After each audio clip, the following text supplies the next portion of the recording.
looking at a way of seeing how I can do this. Oh, Sean is on. It's too early. It's too early. Well, it's 20 to 11 now.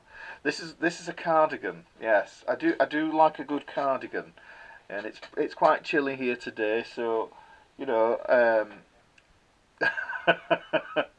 and I have a selection of these cardigans. I do like them. Is that because I'm getting old? I just like a cardigan. I don't know if that is the case. But yeah, it's one of those little comfort things. I do think I need to sort this chair out. Hello, Picky Man. What am I doing here? I'm just testing out some kit. I got this yesterday. Yeah, and this is essentially, it's a tiny little thing.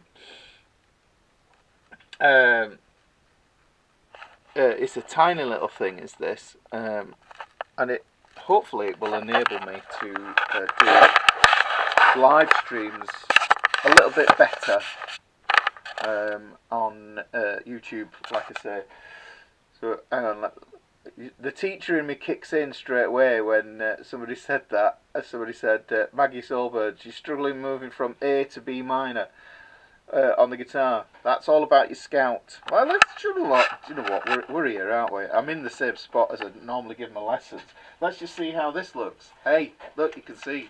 You can see it's just here. So look, there. Ignore the mess. Right, so here's your A. Okay? Right? Yes, Sean, it's Roland. So there's your A, and what you do is you scout with your middle finger. This is the thing, everybody puts the bar on first for the bar chord, but it isn't. What you need to do is scout with your second finger, put the A minor shape on, and then put the B on. So you see there, and just practice doing that.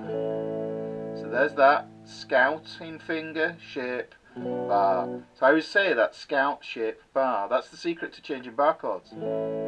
Yeah, so there's your A chord. You can play your A chord like that, play it like that, okay? Yes, you got that there. Oh, can you see? If you find that easier, play it like that. I'm curious to see how this looks on here. Can I do that? Is that the way it works? Yeah, right, okay. Yeah. Does that make sense? I play my A like that. I sometimes play it like that, but I leave out the thin E string if I'm playing the E like that, the A like that. And then, so you could play it like that. That's a good cheat, because the middle finger is free to scout anyhow. So you put your middle finger on, play the A minor shape, and put the bar on. But you don't have to play the full B minor, you can play it like this. So you can still do the scout thing, put the A minor shape on.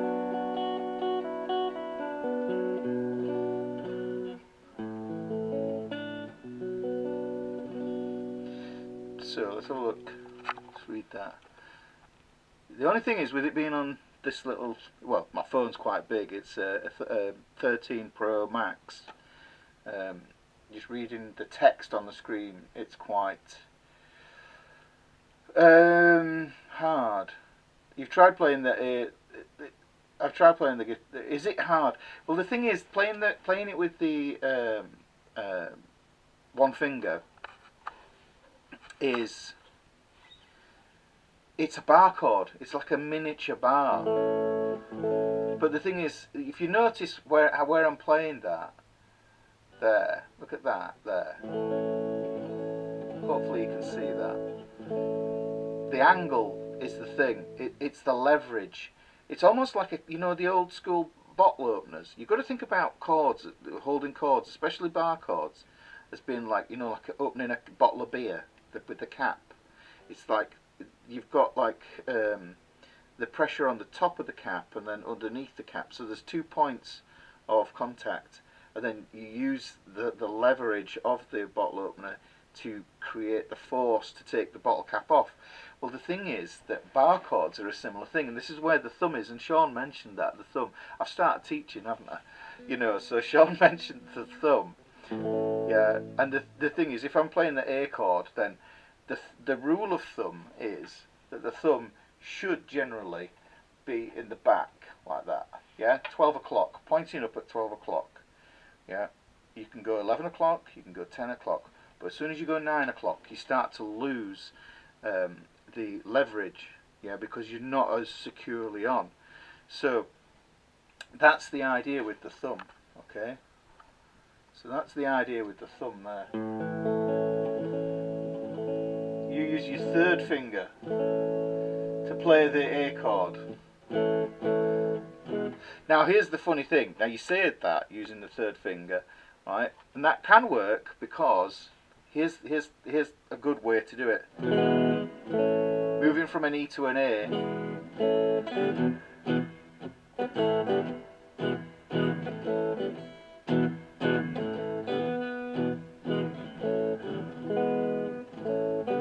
See, so I'm using my third finger to do that, but it's not always going to be the easiest way to do things. So like this here, this is a D over F sharp. That's D over A to an A.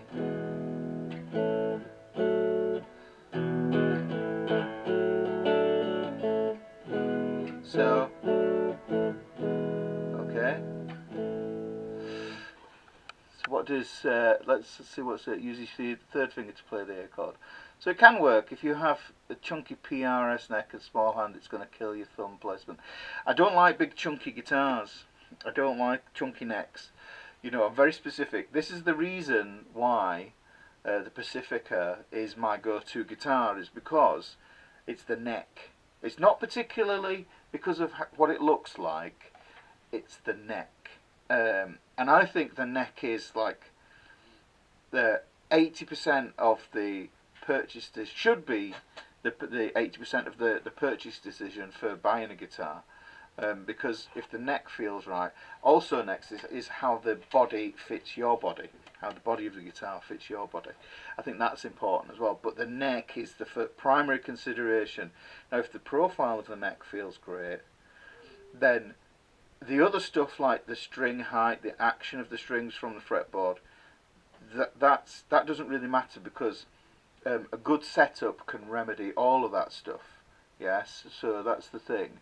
So I got your first guitar 2 days ago. I tried with an acoustic guitar, but couldn't play a chord with my fat fingers. I'm happy to say it was your first day with a new electric guitar.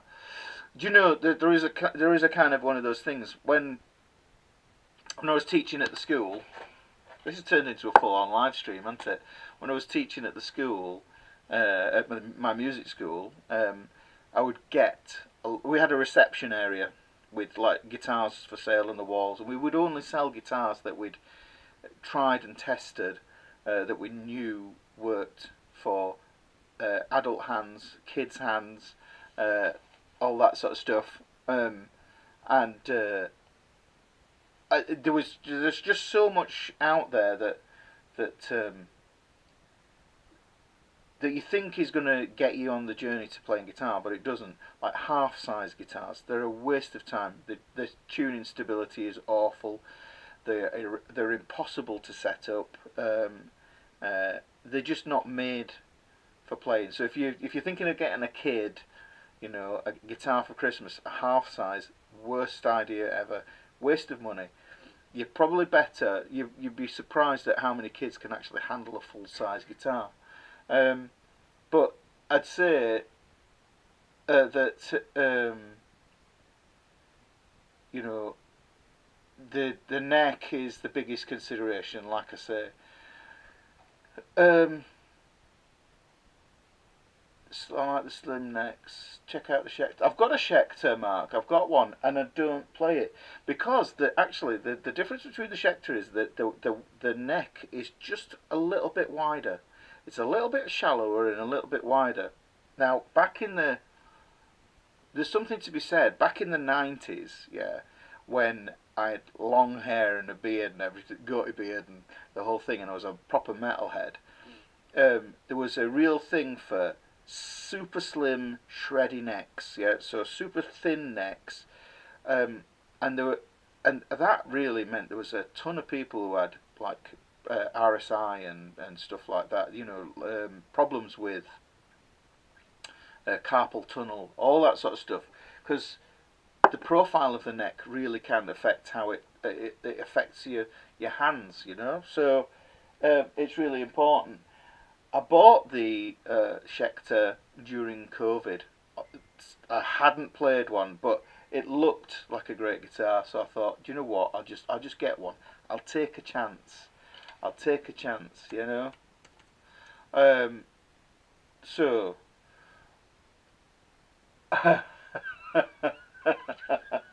so we've got that going on there. A slim C neck. Now, really, what I do want, I love the look of a Gibson Les Paul. I do love the look of a Gibson Les Paul. I want one.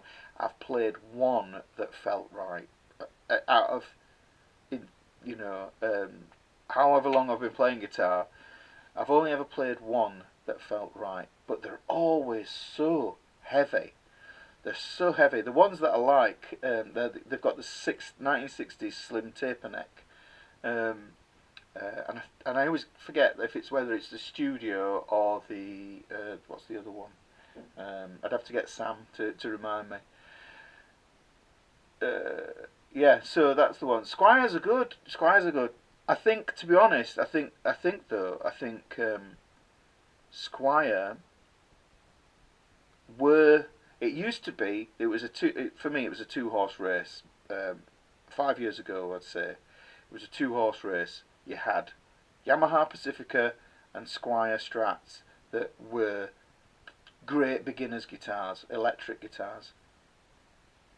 But now, you know, I've got all the jet guitars, and there are other guitars out there like the Sire guitars. There's lots of smaller manufacturers that are making cheap entry level. Even Harley Benton do a good entry level guitar that is comparable to the Squire. So there's a lot more options out there. You know, the look of the guitar is one of the things, but like I say, the neck is everything really, and that's why. Which brings me back to what I was going to say before, was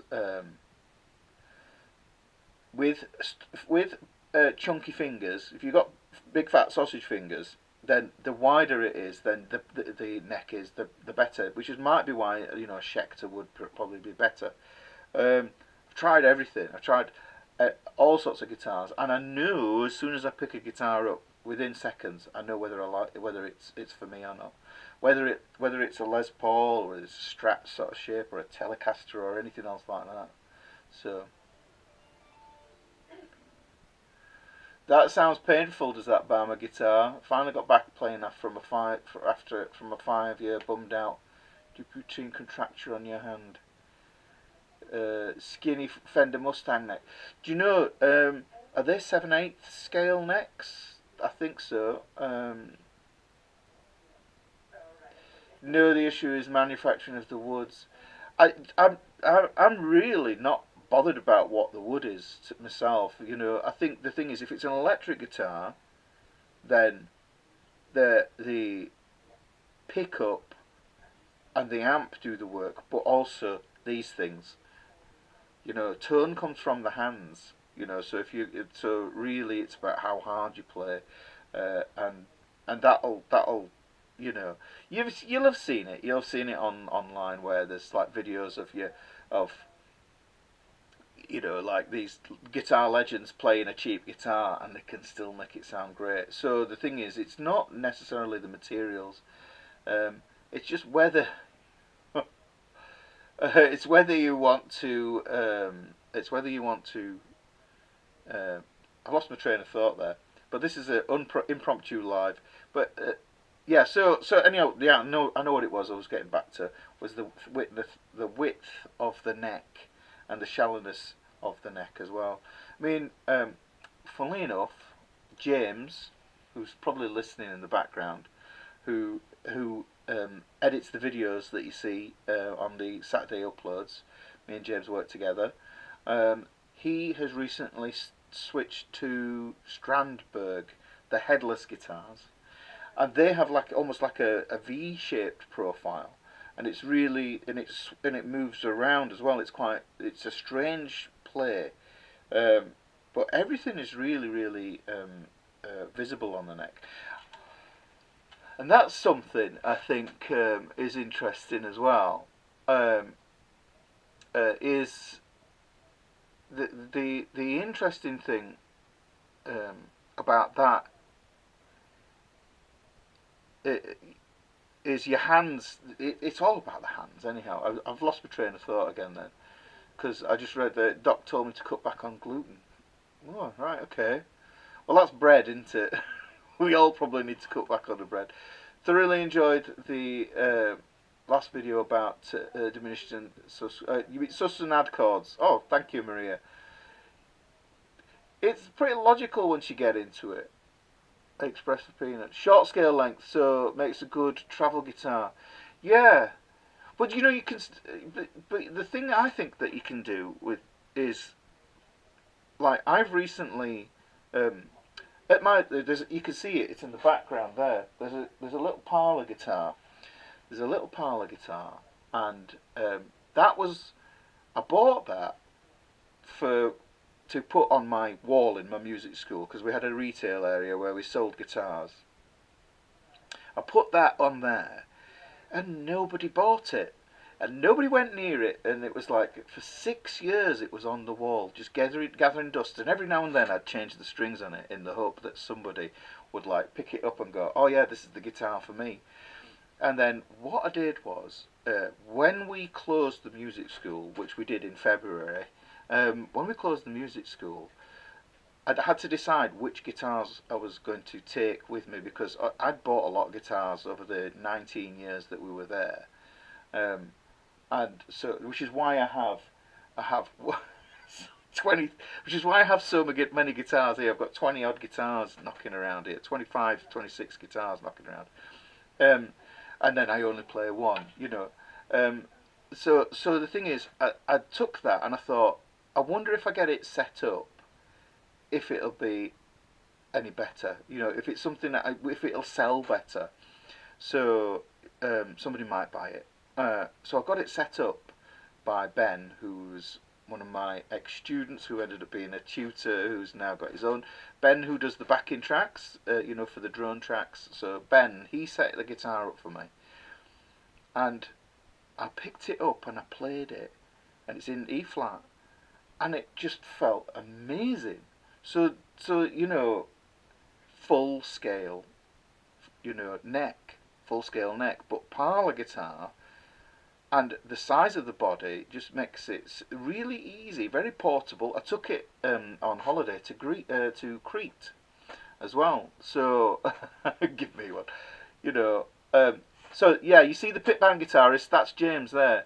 I've been using the Schecter Strat in a show. So James has got a channel where he puts up recordings of the shows that he does. He does like theatre shows. He's the pit band, which is very specialist, and it's a fascinating area. But James uses the. Are you using the Schecter Strat at the minute? All this week. So actually, neck still feels really nice. Alright, after playing Strandberg's not. Right, yeah, so you have more shoes than you can actually wear. Well, don't we all really? You know, this is the thing. But I think the thing is, you know, I'll notice, you see, I've got my Sigma there. The big guitar is my Sigma. And then I've got the parlor guitar, which is another acoustic. Those guys, they do completely different things. The Sigma is rich, and that makes me puts me in a different kind of mode of thinking, of note choices, of chord choices. So that's important, and this is why, you know, gas becomes a thing. You know, because you'll find that certain guitars play certain things. I've got the Green Jet, very metal. You know, and I've got guitars set up for other things. I've got an old Telecaster that I swapped with my brother-in-law. I've got an old Telecaster, and that's tuned in C standard with flat wounds. Yeah, and that's an interesting thing to play because it's tuned so low. It sounds completely, you know, it's gonna give you a completely different vibe, and it plays different music completely. You play it, for me it sounds more rootsy, if that makes sense, more rootsy. So yeah, that's really nice.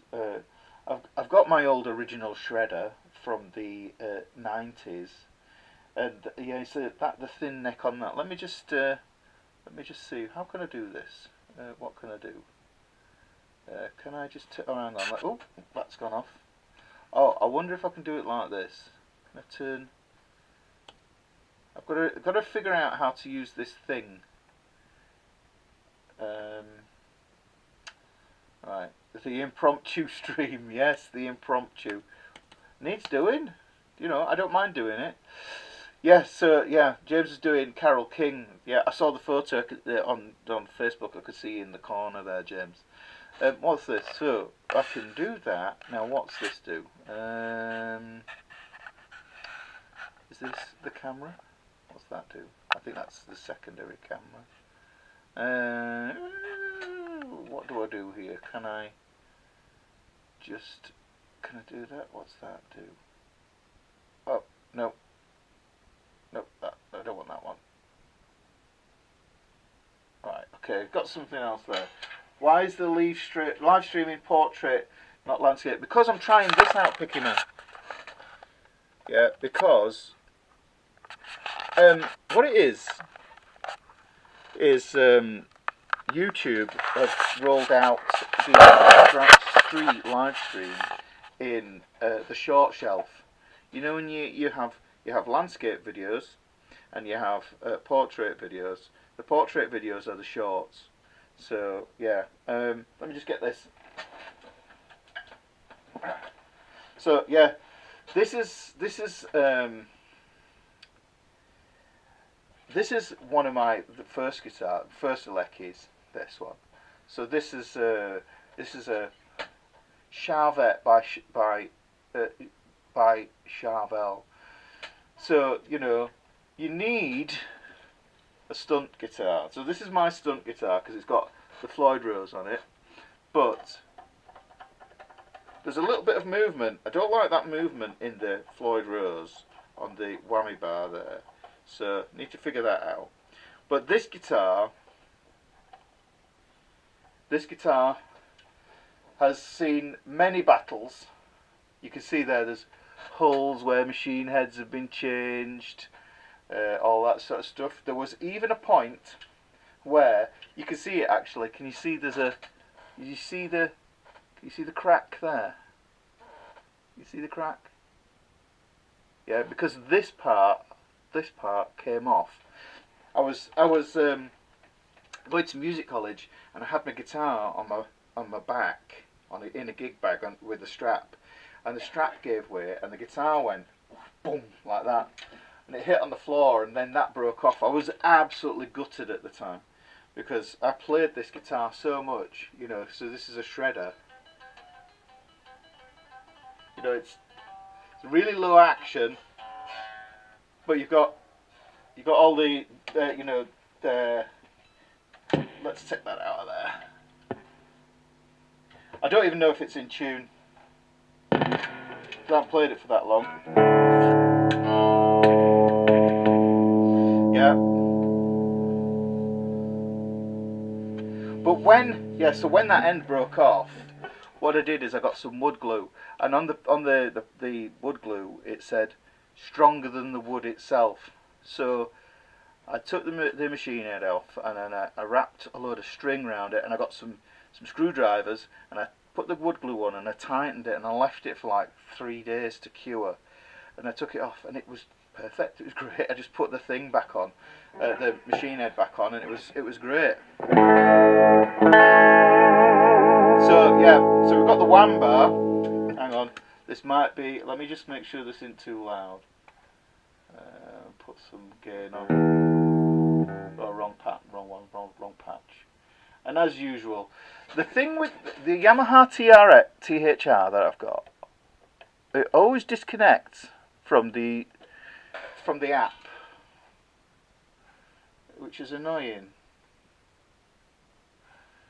And now the app is non-responsive. Let me just pull that in.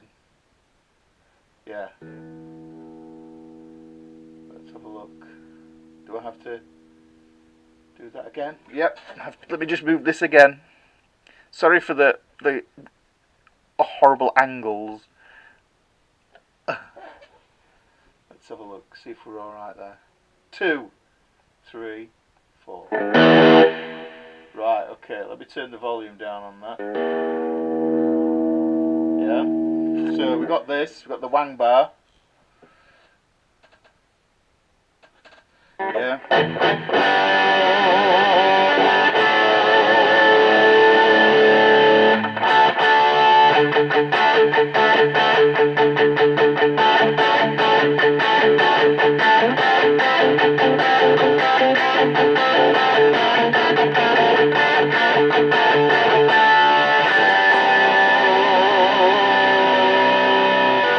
So obviously you get the Stunt guitar, so you can do all this that cool stuff as well. It's actually surprisingly stayed in tune, but this one's very metal. It's got the coil tap. This is an old DiMarzio. I forgot what model it is, but it's quite high gain. But what I've got is I've got a switch to turn it into a single coil, so you can go from single coil into a humbucker on that. Yeah.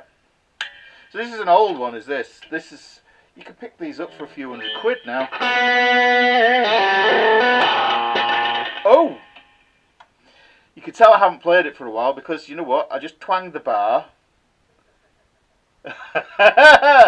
There you go. We've broke a string, so yeah. Oh, that's not good. Wasn't expecting that to happen, but there you go. That's the beauty of live streaming. Yeah. He kills the guitar. Yeah. Let's have a look at this one. Now, if you've got the book, now I'm going to run it. I'm quite. This is what happens, isn't it? Right. This was an absolute find. Was this guitar? This is legendary. This is the guitar. If you've got my book, and you see the what's it? Guitar on the front of my book. This is it. This is Ricky's guitar. This is actually Ricky's guitar. So, yeah, you see that? You recognise it? So this is one. This is a 1973 Fender Stratocaster. It's not a relict one. It's not a reproduced one. This is an original 1973. And I picked this up in a second-hand shop for silly peanuts money. Now this is a great guitar, because it's a 73. Yeah, it's got a 3-way selector. Yeah, 3-way selector on there, so it's not 5-way.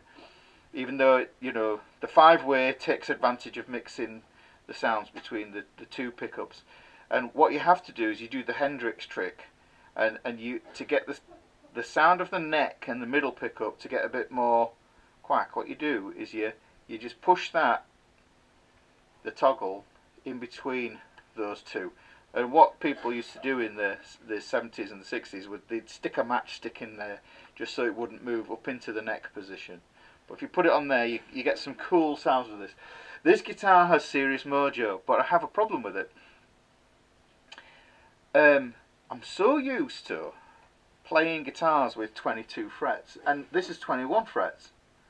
Yeah, so this is the thing. Yeah, I'm always looking for that 22nd fret, and what it does is I don't know if this is going to sound potty, but I mean, it gives me a little bit of fretboard blindness. I have a little blind spot there because I'm missing the fret. Yeah. Now I'm okay if I don't want to go up there, but the point of having all the frets is so you can go all the way up there. You know, it really is. And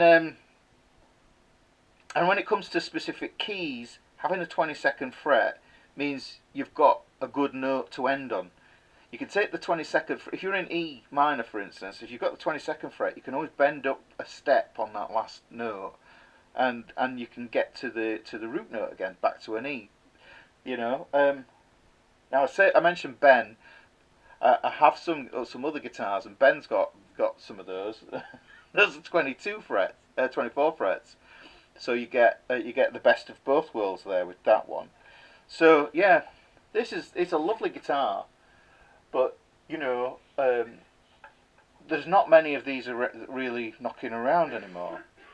And, yeah, you look, it's got the old 3-screw plate in the back there, and the striped neck. No scratch, no cover plate on the back. Never came with that, but I don't think that makes any difference. But, beautiful instrument to look at. And if you're... there is a kind of a thing in there, there's a snobbery around it, you know. There is a kind of a snobbery around guitars, and it's like if you turned up, and this is a battle that I have with the Pacifica, but I love the Pacifica because of the neck. And the neck on this is really quite nice as well. Is when you do a gig or something like that, if you rocked up with this, people would think, oh, proper serious guitarist. But if you rocked up with the Pacifica, they'd think, oh yeah, what's that? You know, so, you know, it's one of those, isn't it, really? But I suppose they'd let the music speak for itself. But, yeah, good guitar, nice guitar. Looks like I'm showing my guitars now, Mrs. Ricky. This is one. You see, somebody was mentioning the Squier Affinity. This is the same. I think this is probably a bit cheaper than a Squier Affinity. This is a jet guitar. You see there, and one of the things is headstocks are really important. You know, they got to look good, and I think Jet have managed to get a good enough profile on the headstock to make it look good. It isn't like the cheapo Johnny Brooke ones, and this is that baked maple. You know, when they bake the necks, they heat them up to make the I don't know if it's a good thing or a bad thing, taking all the humidity out of the wood. I mean, they do seal it with a satin coat by the looks of it. But the thing about these is the machine heads. You know, the hardware is decent. Although I'm in a Jet group and people do swap these out a lot. It's a good nut.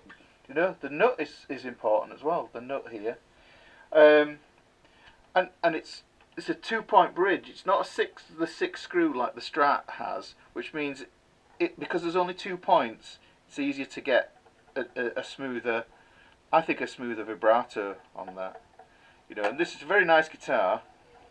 It's a lot of guitar for the money, I think. The paint job's always nice as well. So let's have a look. Let me catch up. Who else has watched Ricky while pretending to work? Yeah, so Van Greda, play it. So I think there's a bias. You love your Rev Star, Dem. You see, I tried some Rev Stars out. I wanted to like them, but I'm not a fan. I'm not a fan of heavily lacquered necks. You know, the reason I like the Pacifica. The reason I like the Pacifica is, and you probably don't see. I don't know if it looks as. You see, look at their neck. You see that it's not highly polished. There's not much lacquer on that. Well, there is no lacquer on it because what I do is, with the Pacificas specifically, I sand my necks. I get some fine paper just to take the gloss and the sheen off, and it makes the neck just a little bit faster. It just means moving from one position to the next, you know, Yeah, yes, James. Marcus is. I've had that conversation with Marcus from Lime Guitars. You know, but yeah, that movement. You know, it's important.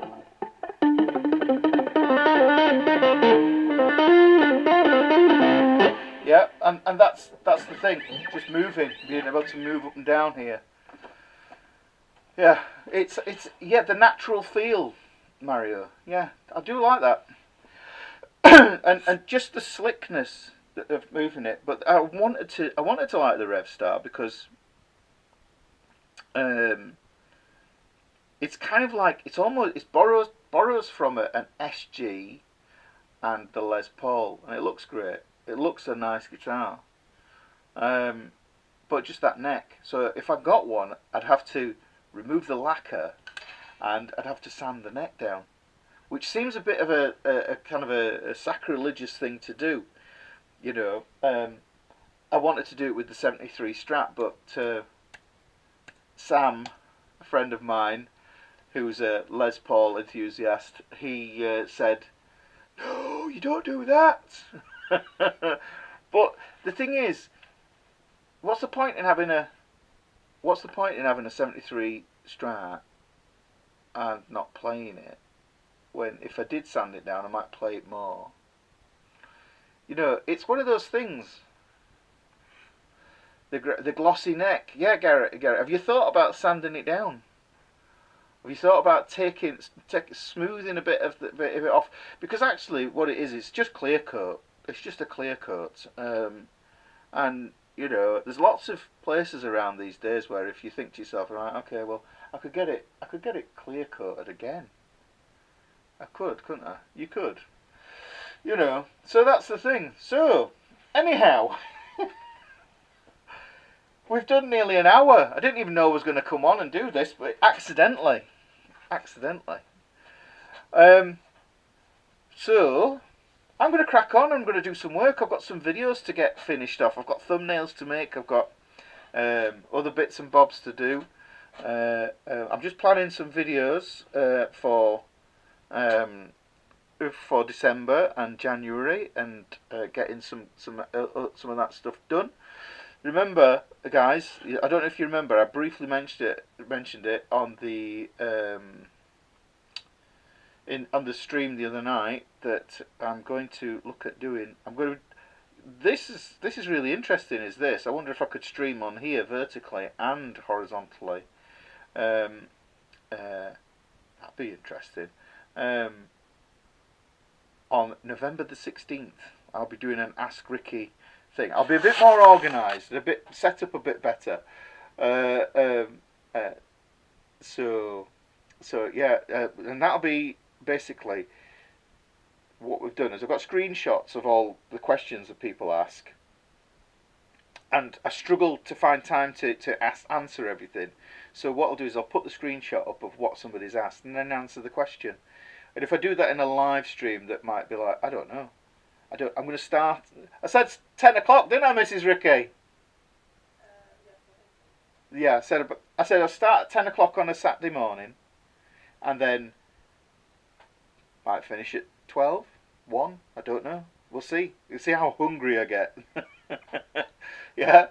So, okay, guys. So, what page are we on? I don't know what we have. Yes, 2 phones. Yeah, oh, look at this. Yeah, so I got to go for my morning 5 miles. All right, yeah, good on you, Sean. Right then, guys. Have you or could you do a video on the most productive way to practice? I have been, Mark. I've been researching. I've been researching something about practice. I've been researching practice, and I a long time ago, quite a while ago, I started getting into something called neuro-linguistic programming, and I found that programming how to learn to play guitar was easier it was just an easier way. There's a long explanation to it, but getting into learning theory, when I did my teaching qualification, I studied like various ways of teaching and different schools of thought behind it, different philosophies. So I'm always open to this idea and being up to date with the latest teaching methods and the latest learning methods. The way people learn is really critical to understand. And because people have different learning styles, having a cookie cutter sort of practice plan, I think is kind of folly, because some people are not going to fall within that limited range. So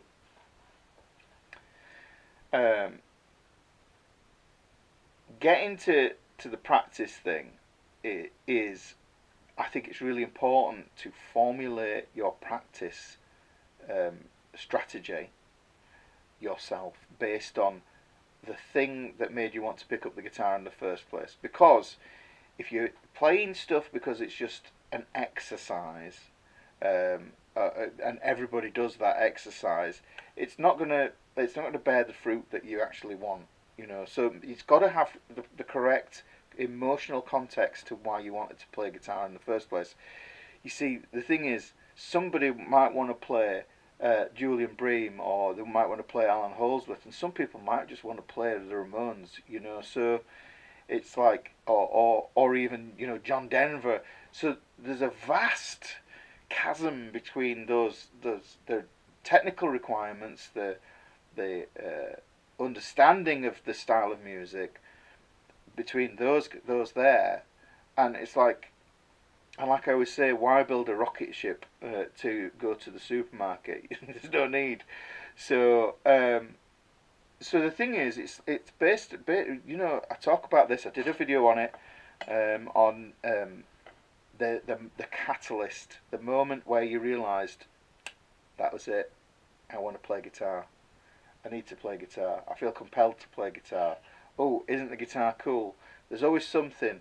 An uncle who played, a brother who played, a parent, family member, or a friend, or you go to a show and you've never been to a show and you've seen people playing music live and you go, wow, you know, and suddenly a whole new world opens in front of you. And that's the thing, because if you aren't excited about the music you're learning, then the motivation disappears. You know, the motivation to pick it up, and the less you pick it up, then the longer the delay in the gratification of realising that, you know, this is possible for you. You can actually do it.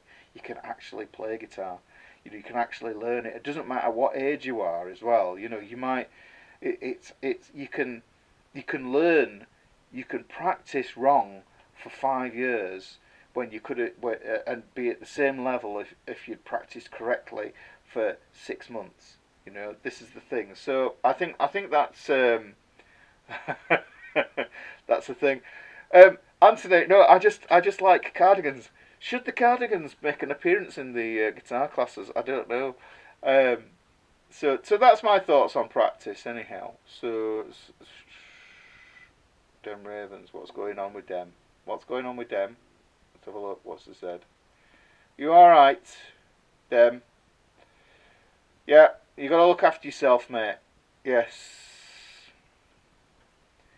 I need to go. The boss is hovering. All right. Oh. Yes. So between Temple of Demons, so to keep finding. Oh yeah, 6 are beautiful. The 6 are amazing. Yeah. Right, guys. I'm nearly out of battery on my phone. I didn't know it's draining my phone battery. That's one thing I do know. Is this? But the power pack is on 83%. This thing looks pretty good. What do you think? What's the quality of the stream like? Has it been okay? I know the mic quality could be better, but look, you see here. Yeah, and Sean, you said, yeah, it's a Roland Roland Go LIVECAST. You always miss Wednesday because of footy training. Oh, you get that footy training in. Maybe you could play for England. Shocking last night. Absolutely shocking.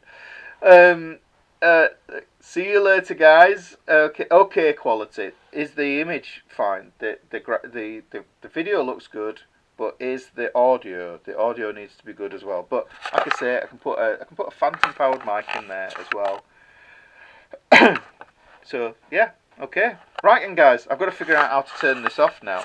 I think you guys have a great day as well. I think it's this one here, there, that button there. If I press that button, let's have a look. This might be the one that ends the broadcast. Let's press this here. Oh, it says stop streaming. Stop streaming.